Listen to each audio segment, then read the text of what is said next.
విశ్వవిఖ్యాత నట సార్వభౌమ నందమూరి తారక రామారావు. ఈ పేరు వింటేనే ప్రతి తెలుగోడి గుండె గర్వంతో ఉప్పొంగిపోతుంది. ఎన్టీఆర్ అనే 3 అక్షరాల వెనుక తరతరాలైన చెరిగిపోని కీర్తి ఉంది.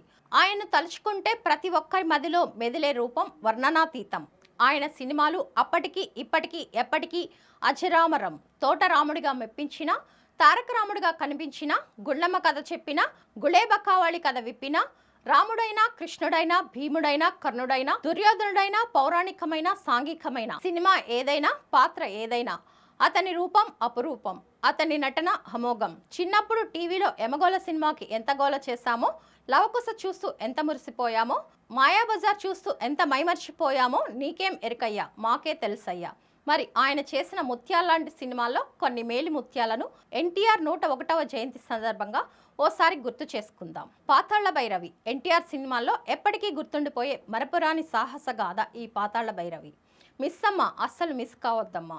మాయాబజార్ చూడకపోతే వేస్ట్. అసలు తెలుగు సినిమా గురించి చెప్పాలంటే మాయాబజార్ లేకుండా చెప్పడం ఎవరి వల్ల కాదు. అంతలా చెరగని ముద్ర వేసింది ఈ చిత్రం. జగదేక వీరుని కథ, జనాల గుండెల్ని గెలిచిన కథ, గుండమ్మ కథ. ఇక ఇలాంటి సినిమా అయితే మళ్ళీ ఇంకొకటి రానే రాదు అని చెప్పి తీరాల్సిందే.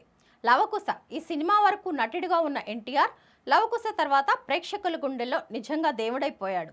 ఎన్టీఆర్ కీర్తి అజరామరం, అతని స్ఫూర్తి ఆచరణీయం. ఇలా ఒకటా రెండా 400కి పైగా చిత్రాల్లో దశాబ్దాలైనా మర్చిపోలేని నటనతో నటించి జీవించి మురిపించి మైమరపించి ప్రేక్షకుల్ని రంజింపజేసిన మహానటుడు ఎన్టీఆర్. ఏదో చెప్పాలని ఒక 6 చిత్రాల గురించి చెప్పాం, కానీ ఆయన నటించిన ప్రతి సినిమా గురించి కొన్ని గంటల పాటు చర్చించినా వాటి గొప్పతనం చెప్పడం వల్ల కాదు. భూకైలాస్, గుళేబకావళి కథ, దేవుడు చేసిన మనుషులు, దానవీర సూరకర్ణ, అడవి రాముడు, యమగోళ, బొబ్బిలి పులి, మేజర్ చంద్రకాంత్, ఇలా ఎన్నో సినిమాలు కళాఖండాలుగా ఆయన కీర్తిని ఖండాంతరాల వరకు వ్యాపించేలా చేశాయి.